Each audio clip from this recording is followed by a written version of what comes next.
7 निश्चय योजना पार्ट 2 के तहत वार्ड सदस्य, वार्ड सचिव और अनुरक्षक का क्या है अस्तित्व। मैंने एक पिछले दिन वीडियो डाला था इस मुद्दे पर, जिस पर आपके कई कमेंट आए हैं। उन कमेंटों को भी जवाब देंगे और बात करेंगे कि 7 निश्चय योजना पार्ट 2 में वार्ड सदस्य, वार्ड सचिव और अनुरक्षक जमीनदाता का क्या अस्तित्व है, किन्हें अनुरक्षक का दायित्व मिलना चाहिए। एक तरफ सरकार प्लानिंग कर रही है कि अब जो अनुरक्षक होंगे उन्हें एक खास ट्रेनिंग दिया जाएगा। हर घर नल जल योजना को निर्बाध चालू रखा जाएगा। प्रारंभिक दौर में जमीन दाता को अनुरक्षक कहीं कहीं बना दिया गया, कहीं कहीं वार्ड सदस्य भी अनुरक्षक हैं तो कहीं कहीं वार्ड सचिव भी अनुरक्षक हैं। तो क्या बार बार चेंजिंग होने से यह व्यवस्था ठीक होगी? हालांकि जिसे एक बार ट्रेनिंग दे दिया जाएगा उसे ही अनुरक्षक माना जाएगा। खैर, यह तो बात अलग है, लेकिन अब तक उन्हें कुछ लाभ नहीं मिल पाया है, मानदेय नहीं मिल पाया है। आखिर कितना मानदेय मिलेगा और कब मिलेगा, तमाम चीजों पर हम चर्चा करेंगे, आपके कमेंट को भी लेंगे। हमारे साथ बने रहिए। मैं हूं आपके साथ सुनील बॉबी और आप इस समय देख रहे हैं अपना खास कार्यक्रम गांव की सरकार। गांव की सरकार में आज 7 निश्चय योजना पार्ट 2 के तहत नल जल योजना के तहत वार्ड सदस्य की भूमिका, सचिव की भूमिका, अनुरक्षक की भूमिका, जमीनदाता की भूमिका पर खास चर्चा होगी। लेकिन उससे पहले आपके प्रश्न को हम लेते हैं। सबसे पहला कमेंट उस वीडियो पर आया था और आपके द्वारा प्रश्न किए गए थे। रंजन कुमार के द्वारा वह प्रश्न किया गया है, सरकार का यह दावा गलत है क्योंकि हमारे वार्ड में आधा लगा है और आधा बाकी है। सरकार का दावा है कि बिहार के प्रत्येक गांव में करीब 99% नल जल योजना का पाइपलाइन बिछ गया है, नल लग गए हैं। लेकिन रंजन कुमार के अनुसार या फिर धरातल पर देखा गया है कि नल जल जितना सरकार के सूचना के मुताबिक कहा जा रहा है कि 99% सक्सेसफुल और लग भी गया है, उतना नहीं है। रंजन जी की बातों से मैं भी सहमत हूं, लेकिन मैं रंजन जी बता देना चाहूंगा कि नल जल योजना यानी 7 निश्चय योजना पार्ट 2 के तहत जहां भी पाइपलाइन फट गया है, टूट गया है, नहीं लगा है, कुछ और काम बाकी है, इसके लिए गाइडलाइन आ रहे हैं और राशि भी जारी होने जा रही है। दोस्तों, पूरी खबर को बताने से पहले, पूरी बातों पर चर्चा करने से पहले मैं आपसे रिक्वेस्ट करना चाहूंगा कि आप मेरे दूसरे चैनल दैनिक तंत्र को, दैनिक तंत्र अंग्रेजी में लिखिए या हिंदी में लिखिए, वो आ जाएगा। दैनिक तंत्र को सब्सक्राइब कीजिए। वहां विशेष रूप से आने वाले दिनों में पंचायतों से जुड़ी खबर, जुड़ी योजनाओं को आपको बताया जाएगा। तो निश्चित तौर पर आप जाकर दैनिक तंत्र को अभी, अगर आप हमारे इस चैनल को देखते हैं तो वहां भी जाकर सब्सक्राइब कर लीजिए, क्योंकि वहां भी अच्छी अच्छी वीडियो डाली जाती है, तो वहां भी आपको विशेष फायदा मिलने वाली है। तो दैनिक तंत्र को जाकर सब्सक्राइब कर लीजिए। चलिए दूसरी हम कमेंट को लेते हैं। दूसरा कमेंट है आनंद कुमार हिंद का, अगर कोई अनुरक्षक वार्ड सदस्य बन गया है तो क्या होगा? यही तो मुद्दा है भाई अमित कुमार जी, कि कहीं कहीं जमीनदाता को अनुरक्षक बना दिया गया है, तो कहीं वार्ड सचिव को बना दिया गया है, तो कहीं वार्ड सदस्य को बना दिया गया है। लेकिन काम तो हो रहा है, अनुरक्षक का काम तो वार्ड सदस्य महोदय कर रहे हैं। आखिर उनका पेमेंट कैसे मिलेगा, कब मिलेगा, कितना मिलेगा? हालांकि बीते कई महीने पहले चुनाव के समय ही सम्राट चौधरी पंचायती राज मंत्री का बयान आया था कि अनुरक्षक को पैसा जो है प्रत्येक घर से 30 रुपया लेना है, जिसमें 15 रुपया रख रखाव में खर्च करना है और 15 रुपया उनका मानदेय के रूप में होगा। लेकिन कहीं कहीं तो ये पैसा लिया जा रहा है और 75% जगहों पर ये पैसे नहीं लिए जाते हैं। फिर भी सरकार क्या देने के प्लान में है बताएंगे। अगला कमेंट है गोलमाल स्टडी, चैनल का इनका नाम होगा, ये अपना नाम नहीं लिखे हैं भाई, नाम अपना लिख दीजिए, प्रखंड लिख दीजिए, जिला लिख दीजिए, ताकि मैं आपका पूरा पता के साथ में बता सकूं। इस वीडियो के नीचे आप तमाम अपना नाम लिख दीजिएगा, पंचायत का नाम लिख दीजिएगा, वार्ड होगा तो वार्ड का नाम लिख दीजिएगा, जिला प्रखंड का नाम लिख दीजिएगा। तमाम नामों के साथ में आपको बताएंगे और आपकी समस्या को रखेंगे ताकि विभाग तक यह बात पहुंचे। मेरे मोहल्ले में नहीं पहुंचा है, बिल्कुल भाई, बहुत सारे बिहार के ऐसे गांव हैं जहां अभी नल का पानी, शुद्ध पानी नहीं पहुंच पाया है। इधर गोलमाला स्टडी और लिखते हैं, आपका आवाज और दोनों आदमी के एक्टिविटी बहुत अच्छा लगता है। चलिए, इसके लिए बहुत बहुत धन्यवाद गोलमाल स्टडी जी, आपका जो भी नाम हो, आपको हम दिल से आभार व्यक्त करते हैं कि हमारी आवाज़ों को आपने तारीफ किया। चलिए, कोई तो तारीफ करने वाला मिला। अगला कमेंट अब लेते हैं छोटू सिंह का, वार्ड सचिव में मुखिया जी मनमानी कर रहे हैं। अरे भाई, मनमानी कर रहे हैं छोटू सिंह जी, तो इसका आप निवारण खुद ढूंढिएगा।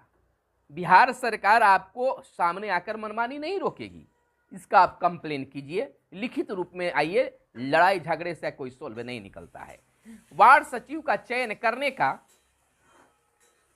मुखिया का भी जिम्मेवारी है और वार्ड सदस्य का भी जिम्मेवारी है। सबसे पहले वार्ड क्रियान्वयन प्रबंधन समिति का गठन होगा और वार्ड सचिव का चुनाव होगा। वार्ड सचिव का चुनाव उसी वार्ड के पढ़े लिखे मैट्रिक पास युवक या युवती इसमें भाग लेंगे। अगर एक से ज्यादा लोग उसमें भागीदारी अपना निभाते हैं तो निश्चित तौर पर वहां वोटिंग करवा लीजिए। तो इनमें मनमानी हुआ कहां से? और इन चीजों को अगर फॉलो नहीं किया जाता है तो नियमा विरुद्ध है। अगर एक से ज्यादा दावा लोग सचिव बनने के लिए करते हैं तो वोटिंग तो कराना होगा या हाथ उठवाना होगा। अगर इन नियमों का पालन नहीं किया जा रहा है तो आप प्रखंड से लेकर जिला या जिला से लेकर राज्य तक कंप्लेन कर सकते हैं। आपकी कंप्लेन सुनी जाएगी। केवल कहने और सुनने से नहीं होगा, चाहे आप वार्ड सदस्य हैं या वहां के जनता हैं। अगर गलत हो रहा है तो लिखित रूप में आवाज उठाइए। अगला कमेंट है इंद्रजीत राय, मेरे वार्ड में तो आधे वार्ड में ही पाइपलाइन पीएचडी विभाग द्वारा संचालित किया गया है और उसे मैं भी कुछ ऐसा नल है जिसमें एक बूंद भी पानी नहीं निकलता। पीएचडी विभाग तो बिहार सरकार को पैसा लूट लिया। इस पर सवाल उठाने के लिए कोई नेता या कोई चैनल कभी भी कुछ नहीं बिगाड़ सकते हैं। आपका धन्यवाद। आपका स्वागत है वार्ड 11 में, सम्मति पूर्व, जिला पटोरी ब्लॉक में। चलिए इंद्रजीत जी, आवाज आपको उठानी होगी। कोई बाहर से आपके वार्ड के लिए आवाज उठाने नहीं आएंगे। आवाज उठाइएगा, सरकार तक पहुंचेगी। निश्चित तौर पर जो गलत किया है उसके खिलाफ कार्रवाई होगी। आपने तो आवाज उठा लिया, आवाज उठाया है और मैंने आपकी आवाज को आवाज बना है और इतने सारे लोगों तक आपकी समस्या को पहुंचा दिया है। तो चलिए, आपको आवाज उठाने के लिए दिल से आभार व्यक्त करते हैं कि आपने अपने वार्ड के लिए आवाज उठाया और इसी तरह से अपने वार्ड के विकास के लिए आवाज उठाते रहिए। अगला कमेंट है डॉक्टर मकबूल अहमद, औराई ब्लॉक में के सभी पंचायत में नल जल योजना एक भी जगह सही से नहीं लगा है। देखिए, सही से लगा है या नहीं लगा है, इसमें जनप्रतिनिधियों, कर्मचारियों या बिहार सरकार की ही कमी नहीं है बंधु, इसमें आपकी और हमारी भी कमी है। जब लग रहा होता है तो उस समय आपके वार्ड के लोग कहां गए थे, आपके पंचायत के लोग कहां गए थे? उस समय आपको विरोध करना चाहिए था और विरोध के साथ साथ लिखित कंप्लेन करना चाहिए था। तो दूसरे के मत्थे पर रहकर काम नहीं करना चाहिए, मोहरा बनाकर कोई काम नहीं। आप भी उस वार्ड के अगर रहने वाले, उस पंचायत के रहने वाले हैं तो आज भी कुछ नहीं बिगड़ा है। करवा लीजिए कंप्लेन करके जांच, जो सही होगा सही होगा, गलत होगा कार्रवाई होगा। तो निश्चित तौर पर आप इस बात को जरूर ध्यान दीजिए। अगला है सिक्के यादव। सर अनुरक्षक कौन होगा, भूदाता होगा या वार्ड सदस्य होगा या वार्ड सचिव? इसी मैटर पर तो चर्चा छिड़ी है बंधु। सरकार का एक क्लियर गाइडलाइन, साफ गाइडलाइन अब तक जारी नहीं हुआ है कि आखिर अनुरक्षक कौन होगा, जमींदाता होगा, वार्ड सचिव होगा या फिर वार्ड सदस्य होगा। तीनों की भूमिका खास है। जमीन देने वाला का भी अधिकार है, वो जमीन क्यों दिया भाई, उसको कोई लाभ ही नहीं होगा। तो वार्ड सचिव पैसा निकासी करना वगैरह सब है, तो वो भी उनका हो सकता है। वार्ड सदस्य प्रतिनिधि हैं, वो भी देख सकते हैं। तो इस पर हम कुछ विशेष नहीं कर सकते, वो आपको भी नहीं, जब तक सरकार की कोई गाइडलाइन इस पर जारी साफ नहीं होता है, क्लियर नहीं कर पाती है, तो कौन होगा कहना मुश्किल है। अगला कमेंट आया है डॉक्टर महमूद अहमद। नल जल का सर्विस डीएम होना चाहिए सिर्फ।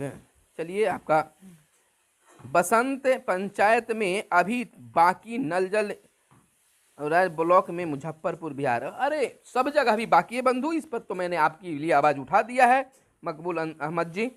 और अभय नीरज जी लिखते हैं दूसरा कोई नहीं करेगा। बिल्कुल, दूसरा कोई नहीं करेगा, आप ही को हर चीज करना है। वार्ड सदस्य ही अनुरक्षक होना चाहिए, ये तो गलत है कि आप खुद कर रहे हैं, होना चाहिए। आप दबाव दे रहे हैं क्यों बंधु? अभय नीरज जी, आप दबाव क्यों दे रहे हैं? दबाव तो नहीं चलेगा। अगर आप वार्ड सदस्य भी हैं तो बुरा नहीं मानिएगा। आपको सरकारी गाइडलाइन के अनुसार ही आपको कार्य करना होगा। आपकी मनमानी, हमारी मनमानी नहीं चलेगी। अगर मनमानी स्वरूप करते हैं, अगर गाइडलाइन अब तक तो जारी नहीं हुआ कि कौन होगा, अगर हो जाता है तो आप मनमानी कीजिएगा तो नहीं चलेगा। अगला है उमेश चौधरी का, गोपालपुर पंचायत वार्ड नंबर 6568 में यानी कि में नल जल योजना का काम कोई पूरा नहीं हुआ है। बिल्कुल हो सकता है। और ग्रामीण ज्ञान लिखते हैं शिकायत कहाँ करें अगर बीडीओ साहब नहीं सुन रहे हैं तो? बहुत अच्छा प्रश्न। मौखिक आप कहीं भी शिकायत मत कीजिए, लिखित कीजिए, बीडीओ साहब भी सुनेंगे बंधु। आप टेक्निकल तौर पर आपने कंप्लेन नहीं किया, नियमानुसार नहीं किया, आप बीडीओ साहब को इत्तला कीजिए, उनके पास एक आवेदन पत्र लिखिए, प्रखंड विकास पदाधिकारी, और प्रतिलिपि बना दीजिए पंचायती राज विभाग, जिला पंचायती राज विभाग। प्रतिलिपि में और दूसरा नंबर पर लिखिए जिला पदाधिकारी, और चौथा नंबर पर पंचायती राज विभाग पटना बिहार, और फिर पांचवा नंबर पर अंतिम में बना दीजिए मुख्यमंत्री बिहार सरकार। और सब जगह रजिस्ट्री, कहीं जाकर देने की जरूरत नहीं है। बीडीओ साहब को भी रजिस्ट्री कर दीजिए, मुख्यमंत्री को भी, डीएम वगैरह जितने भी हम प्रतिलिपि बताएं सब जगह रजिस्ट्री कर दीजिए। तब देखिए क्या बीडीओ साहब उस पर संज्ञान नहीं लेंगे? लेंगे ही, क्योंकि इसकी सूचना आपने अन्य जगह भी दे दिया है। तो नियमानुसार कंप्लेन करने पर निश्चित तौर पर सुना जा सकता है। वार्ड सदस्य सकरा मुजफ्फरपुर से लिखते हैं अनुरक्षक नए वार्ड सदस्य होना, पंचायती राज मंत्री ने ये साफ कहा है। अनुरक्षक नया वार्ड सचिव सदस्य, ये तो कहीं पर हमें नहीं मिला है। अगर है तो आप कमेंट बॉक्स में उसका आदेश प्रति जरूर डालिए ताकि हमें भी ज्ञात हो, लेकिन हमें तो ऐसा नहीं लगता है कि कैसा ऐसा कुछ हो सकता है। तो वीडियो लंबा नहीं हो, इसको लेकर हम कुछ और कमेंट जो होंगे हमें आगे लेंगे और आपके बातों पर चर्चा करेंगे कि आखिर क्या सत्य है क्या गलत है। और बीएमपी फिल्म लिखते हैं सिर्फ नल चालू है और वो चालू है कि नहीं, और पैसा कौन देगा? मंत्री के लिए वह मुखिया के पास आता है, देने का नाम नहीं लेते हैं। कोई पैसा उसा भी नहीं आता है। आपको पैसा वार्ड में जहां जिसके यहाँ नल का पानी जा रहा है उससे 30 रुपया लेना है। अभी कोई वेतन वगैरह जारी नहीं हुआ है। तो यह थी आज के कुछ कमेंट जो आपको हम बताना चाह रहे थे। कुछ और कमेंट बचे हैं जो अगले वीडियो में हम बनाएंगे, क्योंकि वीडियो लंबा हो जाएगी। तो निश्चित तौर पर अभी अनुरक्षक के लिए कोई खास योजना नहीं आ पाया है। निश्चित तौर पर इसके लिए गाइडलाइन जारी होने वाली है। कुछ दिनों में या 1 से 2 दिनों में आ जाएगा, तो हम आपके लिए इस संवाद को लेकर जरूर आएंगे। फिलहाल हमें दीजिए इजाजत, फिर मिलते हैं अगले वीडियो में। तब तक के लिए धन्यवाद। जय हिंद, जय भारत, वंदे मातरम।